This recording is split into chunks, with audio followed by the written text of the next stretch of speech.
पहा नवीन एपिसोड्स एकदम add free.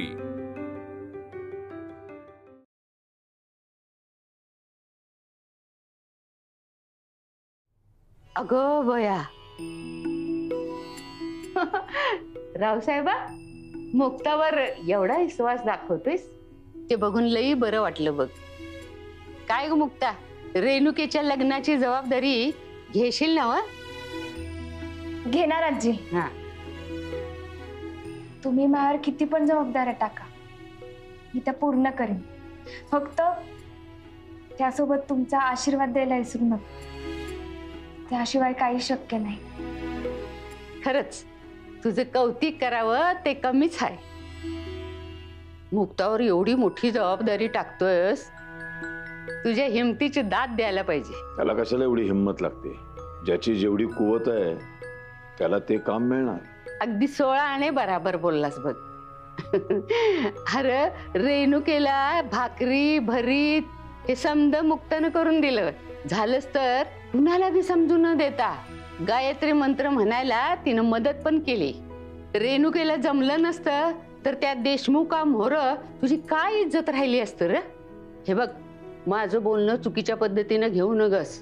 काय बी झालं तर तो देशमुख तुझा विरोधकच आहे ना व? बाहेर जितणारा माणूस घरात हरला असं म्हणायला त्याला जागा सापडली असती, आणि ती जागा मुक्तानं त्याला मिळूच दिली नाही। कौतुक करून झालं असेल तर निघा। चला।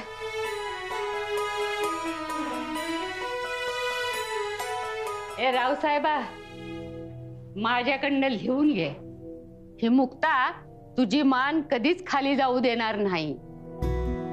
हिच्यामुळेच तुझी मान उंचावलेली असेल। या नगरकर घराण्याची पताका या मुक्तामुळेच कायम फडकत राहील। चल।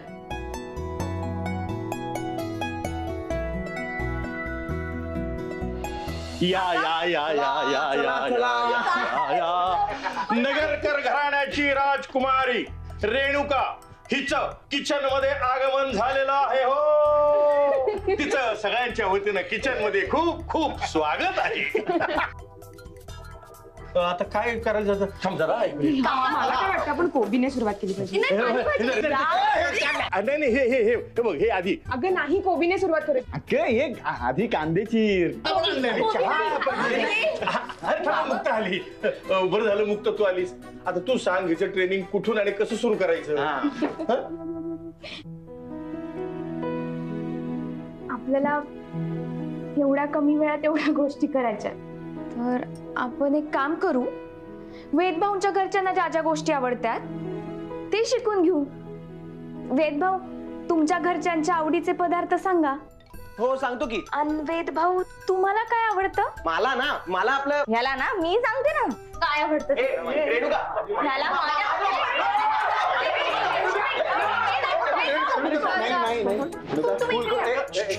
इकडे तिचं काही नाही करत, तिच्या इथे। काय करते? या इकडं। मी ह्यातली कोणतीच भाजी करणार नाही आणि काही शिकणार नाही। Time please, time please, time please. Mukta सांग बरं, कुठून आणि कशी सुरुवात करायची ते? आपण भाजी कापण्यापासून सुरुवात करूया। प्रत्येक भाजी कापायची एक वेगळी पद्धत आहे। जसं जेवढी कोबी बारीक कापली जाते त्यात मसाला जास्त मिक्स होतो। कांदा, टोमॅटो हे त्या आपापल्या भाजीच्या स्वभावाप्रमाणे कापले जातात। तर मग आता आपण कोबी चिरायला सुरुवात करूया। तर मग त्यासाठी सगळ्यात आधी काय घ्यायला पाहिजे?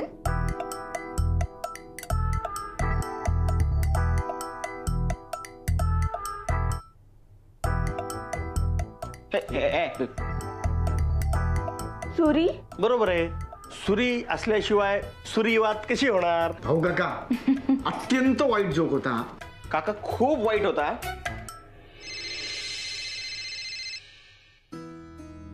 गायत्री, तू जरा 4-5 कांदे, टोमॅटो, भेंडी, मिरच्या हे काढून ठेव, मी जरा हा फोन घेऊन आले। बरं मुलींनो, आधी ती सुतळी काप। हॅलो, कोण बोलतंय?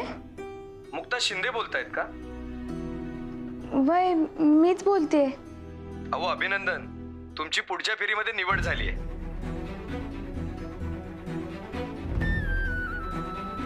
अहो काय सांगता?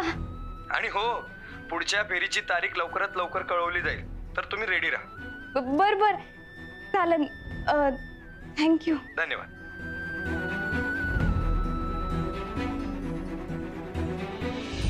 काय झालं? कोणाचा फोन होता?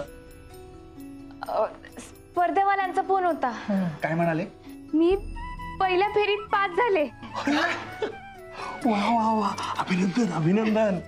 भाऊ काका, अगं असं द्या. भाऊ काका, तुमच्या शिकवणीशिवाय हे शक्यच झालं नसतं. जायला पाहिजे. चला चला चला.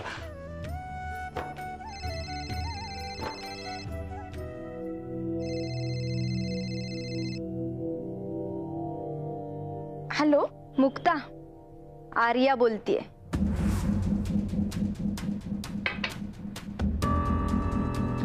दुसऱ्या फेरीत प्रवेश मिळाल्याबद्दल खूप खूप अभिनंदन. धन्यवाद. तुमच्यापर्यंत खबर पोचली म्हणजे तुमचा आमच्यावर, या घरावर बारीक नजर दिसते. हो मग, तू त्या घरात आहेस त्याही पेक्षा तू माझ्या जागेवर आहेस हे विसरू नकोस. यापेक्षा महत्वाचं काही बोलायचं आहे का? आहे ना. तुला धीर द्यायचा होता की इथून पुढच्या फेऱ्या, पुढील आव्हाने खूप कठीण आहेत. टिकाव लागणं काही शक्य वाटत नाहीये. हा, आणि आयुष्यात घडणाऱ्या घटना त्यापासून पण तुला सावध राहावं लागेल. हा मुक्ता, काळजी घे. बाय.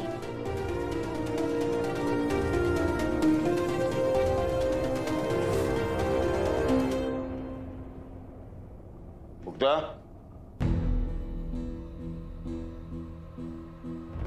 हा बोला. रेणुकाला सगळं शिकवण्याची जबाबदारी घेतलीस ना तू? मग वेळ वाया का घालवतेस? जमते की नाही जमत? नाही जमतंय. मग एक विचारू का? रेणुका त्यांना फारच मोकळीक दिली, याचा कधी पश्चाताप होतो का तुम्हाला? सरळ सरळ तोंडावर मला प्रश्न विचारायला लागलीस? नाही, आपण एका टीम मध्ये आहोत, एका विशिष्ट कारणासाठी एकत्र आलेले आहोत. याचा अर्थ आपण बालमित्र नाही आहोत. कळलं ना? काय वयाचं काही मान बिन काय आहे का नाही? नाही दादा, तसं काही नाही. मग पण रेणुका त्यांच्या बाबतीत तुम्ही खुशाल राहा.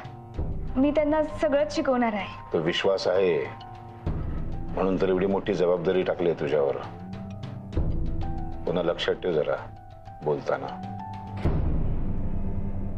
मनातून राग येतो माझा? नाही दादा. नाही म्हणजे तुला त्या स्पर्धेमध्ये मी भाग घेऊ दिला नाही. आता तर प्राथमिक फेरी सुद्धा संपून गेली, म्हणजे ती संधी ओगली. म्हणजे भाग घेतला असतास तर कदाचित तू आली असतीस पहिली. पण संबळ चांगली वाजवतेस तू, त्यामुळं संधी हुकली माझ्यामुळं म्हणून मनातून खूप राग येत असेल नाही माझा? नाही दादा.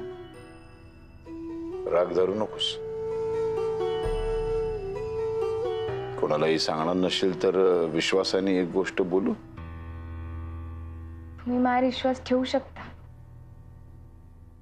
आज असं वाटतंय मला की त्या स्पर्धेत भाग घेण्यापासून तुला थांबवायला नको होतं. पण मग माझ्या मनामध्ये असा विचार आला की तुझ्या जागी रेणुकाने परवानगी मागितली असती तर मी तिला अडवलं असतं का? नाही ना. मग तुला का अडवलं मी?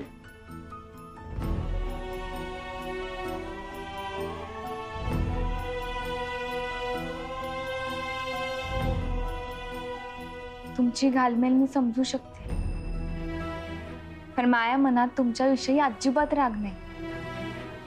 आणि मला खात्री आहे तुमची ही द्विधा मनस्थिती आता काही दिवसात राहणारच नाही. माझ्या बाजूने विचार करा.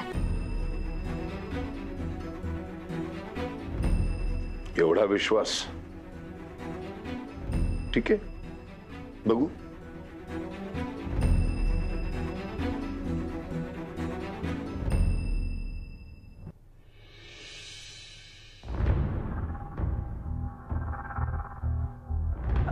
दादा दादा ते रेणुकाला जे काही करायला सांगतायत ना, मला नाही बरोबर वाटत आहे.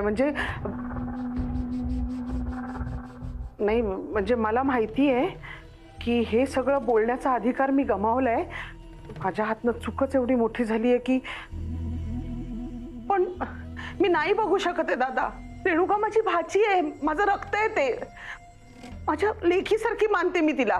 आणि तू रेणुकाला राजकुमारी सारखं वाढवलंयस रे. आणि तिला हे काय करायला सांगतायत? स्वयंपाक करायला सांगतात आपल्या रेणुकाला? का घरच्यांची मर्जी ठेवायला सांगतायत तिला? तिचं स्वातंत्र्य हिरावून घेतायत. आणि हे सगळं करायला कोण सांगताय तिला? मुक्ता. ती आता तिची गुरु झाली आहे, जिची आपल्या पायाजवळ उभी राहायची लायकी नाहीये ती. आतापर्यंत ती मुक्ता स्वतः मोलकरीण म्हणून जगली आणि आता आपल्या रेणुकाला ट्रेनिंग देते मोलकरीण व्हायची. मला नाही आवडलं हे. आणि त्याही पेक्षा राग आलाय ना मला वेदच्या आई वडिलांचा. अरे रावसाहेब नगरकरांच्या मुलीकडनं एवढ्या अपेक्षा ठेवतातच कशा? मी काय म्हणते दादा, आपण या लग्नाला नकार देऊन टाकू. काय बोलतेस तू? दादा अरे तिच्या आयुष्याचा प्रश्न आहे. तुमच्या राजकारणामुळे माझ्या रेणुकाचा बळी जातोय. तुझा मुक्तावर जरा जास्तच विश्वास बसलाय आता. एक लक्षात आलं नसेल तर मी लक्षात आणून देते. म्हणजे मुक्ताला रेणुका या घरात नकोय, म्हणून ती रेणुकाच्या लग्नाची घाई करते आणि त्यामुळेच हा घाट घातला गेला लग्नाचा. दादा दादा हे बघा काय करायला लावतायत मला. एक मिनिट, हे काय भाज्या घेऊन का फिरतेस तू? हो, यांनी मला भाज्या चिरायला सांगितलेत. हेच सांगत होते मी तुला. पाहिलंस ना काय हाल केलेत माझ्या लेकीचे. दादा ती लोक आपल्यापेक्षा मोठी नाहीयेत. तू त्यांना निवडणुकीत हरवलंयस आणि तूच काय हरल्यासारखा वागतोयस. दादा मी तुला निक्षून सांगते, हा त्यांचा प्लॅन आहे.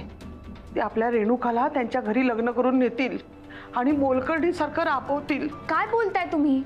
लग्न आधीच त्यांच्या मनात त्यांच्या सासरच्या निश्चय एवढं वाईट भरताय. कसा होणार त्यांचा संसार? या घराला आणि रेणुकाला कुणालाच तुझ्या सल्ल्याची गरज नाहीये.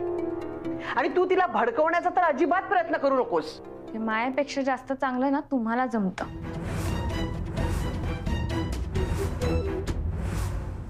दादा पाहिलंस ना मोठ्यानं बोलायची मुभा दिली असतो तिला. पाहिलंस कसं तोंड चालतं हिचं ते. तू काहीच का बोलत नाहीयेस? बस झालं रेणुका, ते भाज्या खाली ठेव. ते भाज्या वगैरे चिरायची काही गरज नाहीये. दादा तुम्ही काय बोलत आहे? हो दादा, हे बघा आपण हे का करतोय, कारण जी बैठक झाली ना त्यानंतर आपल्याला हे तरी कळून चुकलंच आहे की वेदच्या फॅमिलीचे पण काहीतरी एक्सपेक्टेशन्स आहेत. गरज नाही. ही घरकाम आणि भाज्या चिरण्यासाठी माझ्या मुलीला मोठं केलेलं नाहीये मी. सरळ त्या विश्वासरावांना फोन करून सांगणार आहे, माझी मुलगी तुमच्या घरी पाठवतोय ते हे काम करण्यासाठी नाही. आणि तुमची जर अपेक्षा असेल तर तिच्याबरोबर एक मोलकरीण पाठवतो मी. तिचा पगार सुद्धा मी देतो. पण माझी मुलगी तुमच्या घरामध्ये ही असली कामं करणार नाही. दादा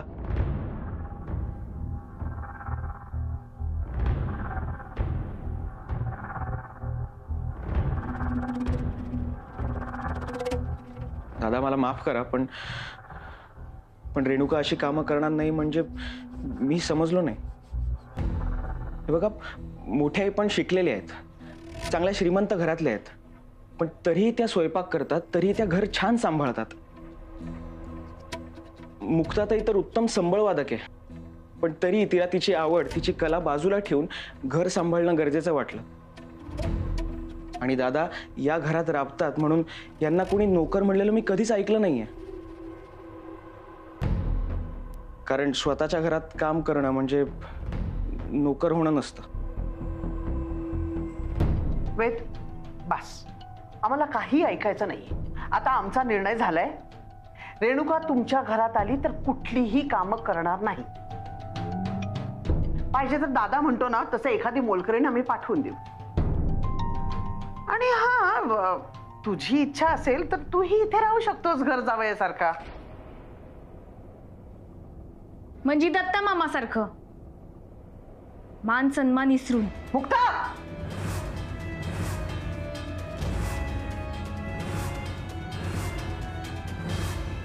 तुम्ही जरा दोघी शांत बसा. दादा पण सारंग, तुझ्या बायकोला जरा समज दे. रेणुकाची इच्छा नसेल तर तिला घरकाम शिकवायचं नाही. तिची इच्छा असेल तरच शिकवायचं. त्यापेक्षा मी काय म्हणतो दादा, मुक्ताताई तू मला सगळं काम शिकव. मला घरची कामं शिकव, मला स्वयंपाक करायला शिकव. मी तयार आहे, मी सगळं शिकून घेईन. आणि घरातली कामं आम्ही दोघं मिळून करू. हे बोलायला खूप सोपं आहे ना, पण तुझ्या घरच्यांनी हे सरका बघितलं ना तर आम्हाला नावं ठेवतील. रेणुका, ह्या मुक्ताचं अजिबात ऐकू नको. हिचं ऐकलंस ना तर तुला मोलकरीण बनवून ठेवेल ती. आत्या, तू ना मुक्ताचा अपमान करण्याचा एक पण चान्स सोडून नकोस. मुक्ता चल, इथे ना घर फोडण्याचा कार्यक्रम पुन्हा सुरू झाला. चल. थांबा, इथून कोणीही जायचं नाही.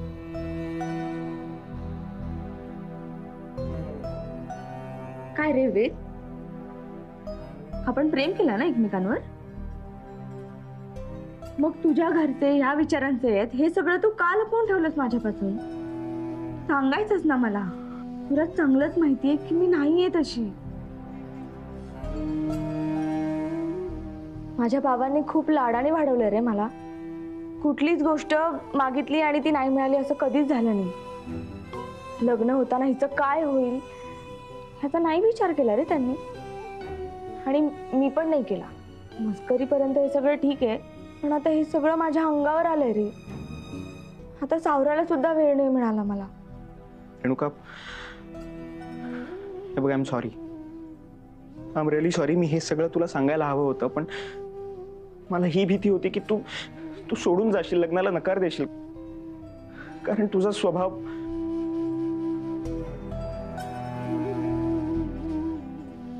रेणुका, मी माझं आयुष्य तुझ्याशिवाय इमॅजिन नाही करू शकत. संपून जाईन यार मी.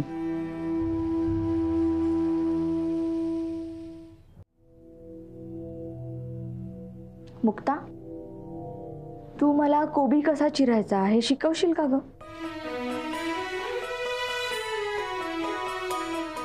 वय, हे बघ, मला घरातली सगळी कामं शिकव, काहीच नको सोडू. कारण मला पण वेदला गमवायचं नाही.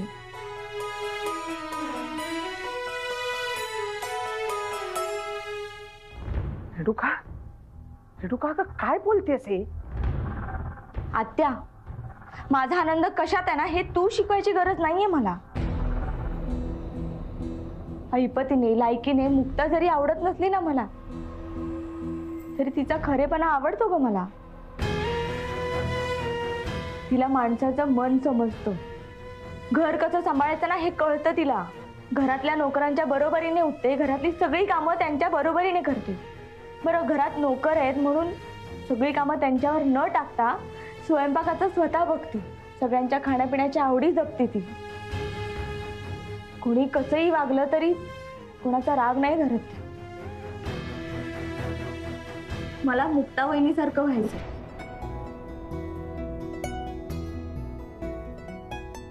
सासरच्या लोकांची मनं जिंकायची आहेत मला. आजपर्यंत मी या घरात काहीच नाही शिकले, पण आता मला माझी बहिणी शिकवेल ना सगळं.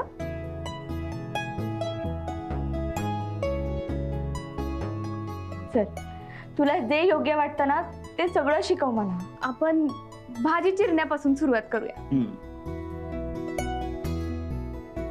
एक मिनिट.